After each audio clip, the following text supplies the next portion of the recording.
All right, hello. Welcome to part 2 of the 4 existential fears in Mormonism, or Mormon theology. Part 1 is where I extensively go over specifically how Mormonism addresses and very efficiently deals with these 4 existential fears. This is a part 2 because my phone ran out of space, and I had to make some space, and that we are going to be picking up where the last video left off, and I'm just going over these same 4 existential fears, but my views and thoughts on them now that I have stepped away from Mormonism and Orthodox belief. So, on the tail end of death, I just wanted to mention that death can be a very positive thing for you, a positive motivator, if you let it.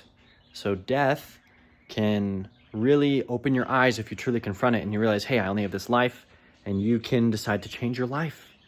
And it can motivate you to do what you want in life and to not just let your dreams and expectations and desires and wants die with you because you believe that they will be fulfilled in another life. So death can be very positive for you. And as a last little side note, death needs to be processed. Once you leave a religion that teaches you that there is something after death, you might have had a family member or friend die, and you might have not fully mourned them because you believed you were going to see them again. Because, hey, I'm going to see you in eternity, or I'm going to see you reincarnated some way, or, etc. And actually facing the fact that they died, they're no longer here, that can be a very cathartic experience, but a very hard one. And I think it's important work for people to confront that and actually deal with that grief and that loss.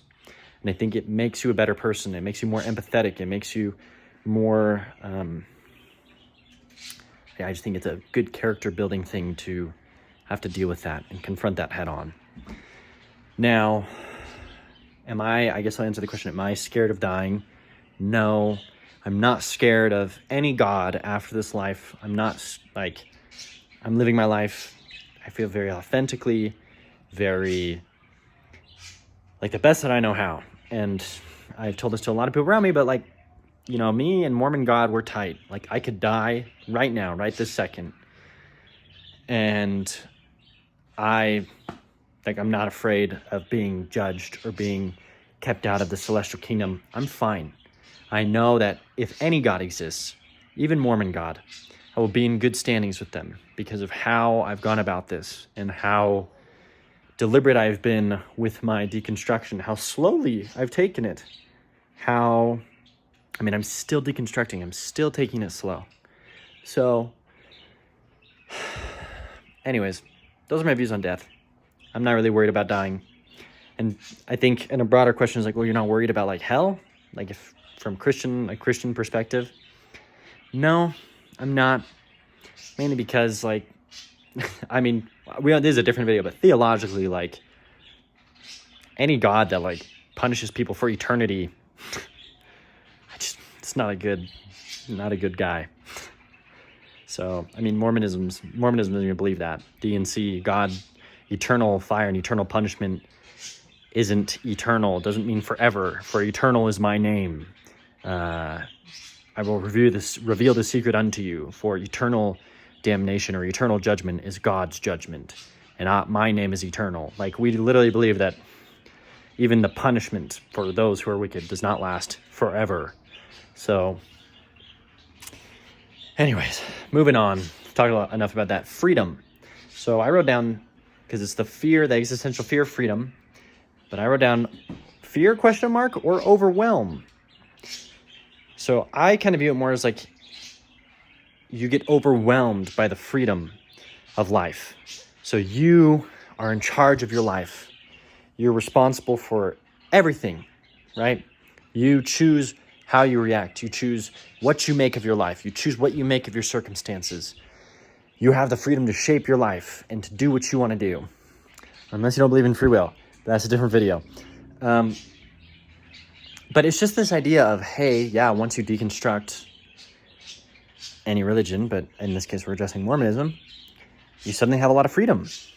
What kind of underwear are you going to wear? Are you going to drink coffee? Are you going to continue to drink Red Bulls instead of coffee? Are you going to drink? Are you going to try drinking? there's a lot of things that get opened up to you in life that you've never thought about, that you just inherently judged as wrong or evil or immoral, that now you're like, oh, I have the freedom to do all these things.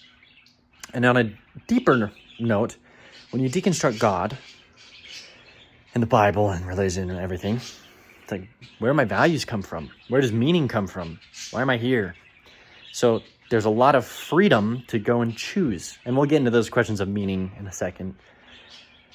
But I kind of view it more as you just get overwhelmed, right? People need structure. And I'll give an example. So I quit my job 2 years ago, and I decided to go full-time working on my video game, The Feathered Serpent. And it was everything I wanted. I quit, I saved up some money, I'm gonna do it. I'm complete freedom. Set my own schedule, work on it as much as I want. And after just a couple days, I found myself wasting time, sleeping in, playing video games, watching YouTube videos, not working on it. And then after a couple months, I was like, what's going on here? Like, why don't I have this passion? Why is it so hard? Now that I have this freedom to do what I want in life, suddenly it's so hard to do that thing. And part of it is structure allows for freedom. So this is a cool concept that I think of a lot, as like, putting limits on something actually increases people's creativity to work within those limits. And I think that having a structure actually allows people to better exercise their freedom and better make free choices in their life. And so what happened was, I had to go back to work. That work is seasonal. So I had another couple months off, and I was like, this time's going to be different. I went to work on my game again a year later. And instead I decided to stream. I said, hey, I'm going to stream every day at 7 a.m. in the morning, and I'm going to stream for at least 8 hours. And I did that every day for months. And that structure got me out of bed, got me working on my game, kept me working on my game all day, kept me accountable. And I released my game. I was incredibly successful because of that. That structure allowed me to do what I wanted with my freedom. So there's this cool interplay that I see with freedom and structure. And that's going to be a problem for people who break free of their religious system or structure, because you have to make your own. Otherwise, you're just going to be kind of out there. I wrote down, when you deconstruct and you step away, you're free from commandments, expectations, values, mistakes, and that can be really bad. Like in my example, you can just you might feel like you're free and you can do whatever you want, and then you realize you do nothing because you're too free. And let me talk a little bit more about that. It can be bad because, like, let's say you deconstruct your values. Drinking isn't bad to me anymore, and I don't know if lying is bad to me anymore, and I don't even know what it is to be a moral person anymore, because, like, this kind of ties in with meaninglessness, but why does any of it matter? And you're free to do whatever you want. You realize that you truly are free. You can do whatever you want.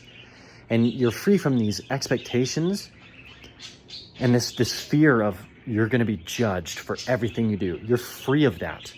You're free of the judgment. But it comes at a cost, because it's kind of good to be judged, because it kicks you in the butt. It gets you moving, it gets you doing stuff. When you no longer have that fear, dang, I don't know anymore. So it's interesting, right? That can be the bad part, is you lose all this structure. But the good part is, if you decide to deliberately find out those things for yourself, you can have a way more fulfilling and meaningful experience with life. You can choose what you value most, not just what your religious structure taught you to value most. Maybe you value being kind and being charitable way more than you value being honest. Or maybe you value being honest way more than anything else. And you get to organize that structure for yourself. And so that's the good, is by breaking free, you actually get in touch with what you want and what you care about. Okay, continuing on. I wrote down discipline. Okay, so there's a story in Mormonism. It's like a talk where a kid's practicing piano. He doesn't want to practice piano. He says that he's not free to do his own things. He's being forced to play the piano. And then when he's older, his parents say, okay, you don't have to practice piano. When he's older, someone in church asks, who here can play piano? We need someone to play. And he can't play. And so there's this idea of you weren't free to make a choice there because you couldn't do that thing. So there's a freedom in discipline. You might not feel free when you're sitting there, I have to practice, I have to do this thing. But it opens up freedom for you later on. Later on, you can have the choice to play the piano for everyone instead of being forced to be like, I can't play the piano, sorry. So that was interesting to me. I think that's an interesting concept. I like that talk. And so there is this idea of you still want discipline in your life. You still want to make a structure for yourself. You still want that because you have to get real about, hey, what freedoms do I want? Like you can drink alcohol now that you've deconstructed. You don't view it as immoral. But is that going to take away your freedom? Are you going to get addicted to it? Is your whole life going to revolve around it? Like, those are actual genuine questions. Like, do you have the temperament to handle alcohol? Or smoking or anything else, illicit drugs? Like, okay. There's definitely a good teaching there, preserved by Mormonism. You should aim to be as free as you can, even if that means disciplining yourself with certain things. Okay, last thing is, not last thing, but have we done limits allow for better expression? I think we already went over that. Okay, two last things here. So for example, myself right now, I'm limited by this guy, right? I can't just do whatever I want. I have a kid now. I'm limited by my wife and what her expectations and what her expectations for our marriage are. And I'm limited by my experience in life. I'm limited by my job. I'm limited by where I live. And so there's a lot of limitations. And some of these are, like, I'm not just gonna be like, I'm completely free, I can do whatever I want. Like, some limitations are good. Like I said, because they provide structure. Those limitations can either just be there, like a kid or your wife, or they can be deliberately chosen. Like, hey, I choose to get up at this time, no matter what, because I know that it's going to do me good or whatever. I choose to do this thing because it's going to allow me freedom in the future. So just really accepting that idea of, hey, enjoy the freedom. It's harder on the other side because you are free to make all these judgments and decisions and everything for yourself. And there isn't these expectations and fears, and you can really be your own person for the first time. And that's really freeing and cool, and you're going to discover yourself. But you do want to temper that with all the other things that I said. Okay, I think I'm talking myself in circles. This is going to tie in with meaninglessness, but a big thing for people is they lose their values, right? So we're going to imagine it as, I think that the story is like there's an ant. And if you draw a chalk circle around the ant won't leave the circle, okay? Now, the ant is you, and the chalk circle is values and expectations, cultural norms. So like, or even moral, what we would consider moral judgments or moral whatever concerns. So like, yeah, don't murder, don't lie, don't cheat, don't steal, don't, etc., etc., etc. So when you deconstruct, you're not in fear of judgment, and that chalk circle, you realize, can be erased. You can erase part of it, and the ant can leave. You can leave that part of the circle. But now we have a problem, because then you have the entire sidewalk. You have all the pavement, all the asphalt. It's too vast, right? If you're too far outside the circle, you're going to run into problems. So the true power of being free, of being truly free of, hey, commandments, expectations, values, when you deconstruct everything, right? And you're at that bottom, like, wow, I live in a system of violence, and I didn't ask to be here, and I don't have free will. Just some of the most intense deconstructions you can go through. It's hard to see the chalk circle as anything more than a chalk circle. But I find value in staying within the circle and allowing myself grace for if I ever step outside of the circle, even if it's just slightly. So that being, look, you should still maintain those same values of don't lie, don't cheat, don't steal. Those are good. That's a very good circle to live in, to play the game of life in. And we can recognize that it's a game of life, and technically tying in with meaninglessness, like nothing matters and it's your life and really it's just you and you can decide what you want and everything's relative. But you'll find a lot of good in staying within the circle. But yeah, just, hey, if I mess up, if I make a mistake, not beating myself up or judging myself or even others when other people make mistakes, recognizing the chalk circle is a chalk circle that we collectively drew, okay? Now, there are arguments against this. That's for a different video. But I did just want to point that out, that, hey, limits to your freedom will help you express your freedom better. And acknowledging that the limits are just imposed by you, but still adhering to them can be very freeing and very graceful for you, especially when you step outside those limits. Moving on. This video is not, I like the start of this video, not sure how much I like this part 2. Isolation. This is the fear of really realizing that you are alone. And Jesus was just a man. He was a zealot. He was crucified. People took him and built up an organization. So no one truly knows me now. Okay, what next? Really facing the fact that you're alone. No one's ever going to understand you. And really taking this a step further and realizing that when someone agrees with you, I'm talking to you, you're listening to this video, you're listening to these words, you're talking with someone and they're nodding their head in agreement. You have no idea, you really don't, how they are interpreting those words. Because words mean something different to everyone. They could be envisioning something completely different in their heads. Maybe you are on the same page. You don't actually know though. Maybe there's very, very slight differences that you have no idea. Maybe the word punishment just means something different to someone else. Someone who's beaten every day as a kid might have a different relationship with the word punishment than I do. And so when I say this is an eternal punishment, their conceptualization of eternal punishment is significantly harsher than mine would be. And I don't know that, and they might not in agreement. I mean, yeah, eternal punishment is this. And they're like, yeah, but like we're different. And realizing that, hey, when someone agrees with me, I'm still alone.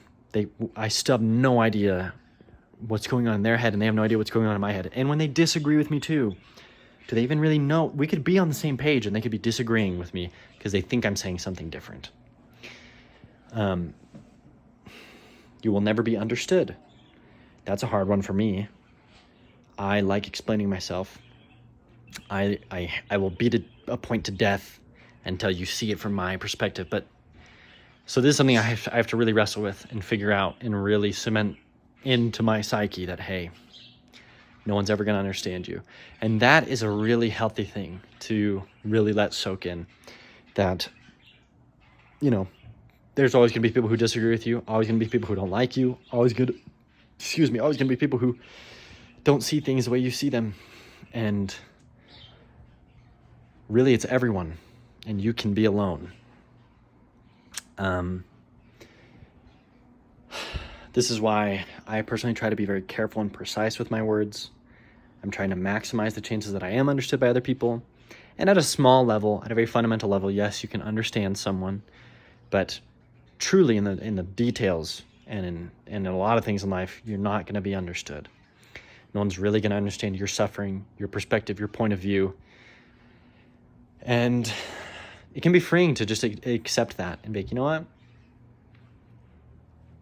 I'm just going to let that go. Like, you're you, I'm me.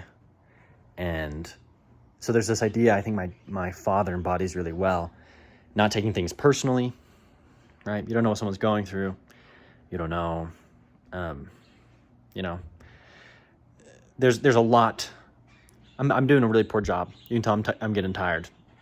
A lot of talking for me, but letting go of this idea that I can be understood by other people, and just being at peace with yourself, turning inward, So this is going back to that idea, once again, of the kingdom of heaven is within, of being accepting and being true to yourself and realizing that no one else can fill that for you.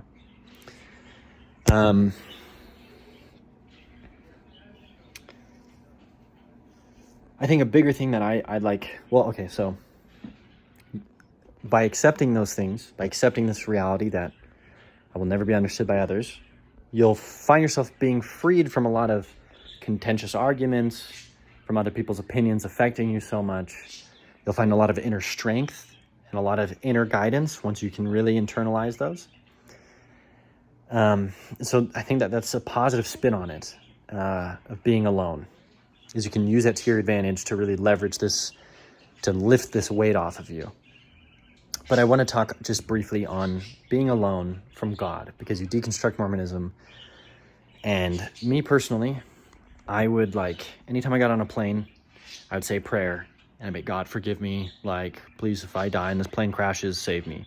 Or if I'm in the water, God, please bless that sharks won't eat me and attack me, and bless that I'll be okay. Or if I'm going through something, to pray, to cry out, please save me, help me, fix this. Or if I just am lost or sad, please comfort me, please guide me. I don't know what to do. I don't know how to fix this. And then people find a lot of comfort feeling that they're heard by someone or their prayers being answered. And there's a lot of loneliness in this idea of, hey, other people, when they go through things, can pray to God. And they feel soothed and comforted by their own ideas and thoughts of God is listening to me and he knows me. And that's an external strength. I'm leaning externally on this idea, this dogma, to strengthen me in a time of trouble. And this is why I brought up the whole inner strength thing, because when you leave that behind, suddenly I'm going through a tough time, I can't pray to God, and I can't trust it'll be okay, because I believe God has a plan for me. Suddenly, I have to turn inward and really, instead of leaning on something externally to support me through those times, it's internal. It's all internal. And that's hard for a lot of people, because a lot of people's internals are not good in Mormonism. Because God, you're taught that the natural man's an enemy to God. You're constantly taught to repent daily. You're less than. You got to work your way to heaven. It is after all we can do, right? Right, buddy? Okay, I got to hurry. He's starting to wake up. So those are just interesting thoughts to me. And I'm still working on finding that inner acceptance and that realization, really internalizing those truths that, hey, I don't need to be understood, and I never will be. Even if I think I am, I'm not. Last thing is meaninglessness. And this one's interesting to me. So I wrote down things that give meaning, parentheses, or don't. Religion, your country, your school or your education, your accomplishments, your quote-unquote impact on society at large, and your family. So I noticed that a lot of people, when they deconstruct, they're like, life is meaningless, the universe is going to end, the sun's going to explode and kill the earth, nothing I do matters, I'm going to die, no one's going to remember me, there's no heaven, there's no eternity, there's no justice for those who are wicked, the problem of evil is rearing its ugly head at me. Not only is everything meaningless, but I'm super nihilistic and everything's horrible as well. So I was like, oh, okay. I noticed that this is a problem with scope for me. So if you zoom out far enough, everything's meaningless, okay? Everything is. And if you zoom in enough, everything's meaningless. You have to approach life through the correct lens, right? So maybe nothing I do matters if I zoom all the way out to an infinite time scale on the scale of the universe. But what I do in my community or in my family or in my personal life with my friends absolutely matters. It changes how their life experience, whether that's a positive or negative experience. Like what I do definitely affects him. And so it's like, okay, it's a scope thing. If you zoom out enough, nothing will matter. But if you zoom in enough, if you're focused correctly, then it'll be easier for you to find that meaning. Now, I like a lot of what Jordan Peterson has to say. This is way back before he blew up. in his Maps of Meaning lectures, he has a great foundation for if you're completely nihilistic and you're just rock bottom. He has a great methodology for finding meaning and getting out of that. And it's basically, conceptualize the smallest thing that you could do to make your life better, that you would do, that you should do, and then do it. And then once you do it, you will have aligned a little better, focused a little better, and you'll be able to then repeat that process. Okay, what's another thing? Now that I'm a little bit better, my vision's a little bit more clear, I can continue on. And I really like that for finding meaning. Because maybe life isn't the most meaningful right now, but I could make my life better. And why not? If I'm here anyways, and I'm going to stick around, I might as well make my life better. I might as well. That was one thing that I could do that I would do, right? So my life could be better if I worked out and I took cold showers every day and I was consistent with uploading videos and et cetera, et cetera. But those aren't things that I would do. So it's something that I could do that I would do. Well, personal example, completely honest, flossing my teeth. That's something that I could do that I would do. That's very small. And I found that just starting that little daily habit, hey, I'm going to floss my teeth today, shifted me and aligned me. And it's through those little things that, maybe I can just do this one little thing. Gotcha. Okay, maybe this one little thing. Okay, gotcha. Maybe it's this, and you can slowly get there. So that's kind of how I would address meaninglessness. And you have to be scoped in and you have to be present in the moment. And a lot of it is focused around your person. Jordan Peterson kind of addresses it through pain. He believes that pain is a very real thing, and you should move away from pain. It's the only real thing he thinks that there is, or he says. And so that's how you can start to identify meaning in your life. What are the actions I can take that minimize the pain in my life and in the lives of those around me? So interesting stuff.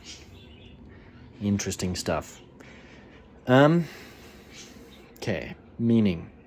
So if there's no God, what's the meaning of life? What's the meaning of me being here? What is the point of my existence, right?